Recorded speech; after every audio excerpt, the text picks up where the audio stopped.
Hello friends, চলছে এখন স্কুলের সামার ভ্যাকেশন। সারাদিন আঁকা লেখা পড়া হোমওয়ার্ক সব মিলে অনেক চাপ। তাই একটু ফ্রেশ মুড করার জন্য বাবাইকে নিয়ে বেরিয়ে পড়লাম। বিকালে চলে আসলাম বোনের বাড়ি, যাতে তোজোর সাথে একটু খেলাধুলা করতে পারে।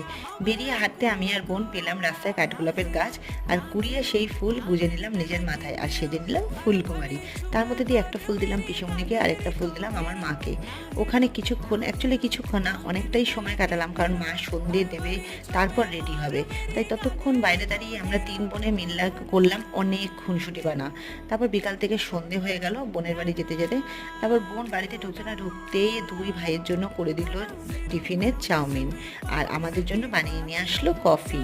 তারপর কফি খেয়ে আমরা সবাই মিলে খেললাম লুডো। যদিও বা লুডোতে আমি কোনোদিনই জিততে পারি না, সবসময় হারি, কিন্তু খেলতে তো মজা লাগেই। তারপর ফিরলাম বাড়ির দিকে, মা চলে গেল, আর আমি আর আর্য ফেরার পথে নিয়ে নিলাম রাতে ডিনারের জন্য রুটি আর তড়কা। তো চলে এসেছি বাড়ি, চলো বাই।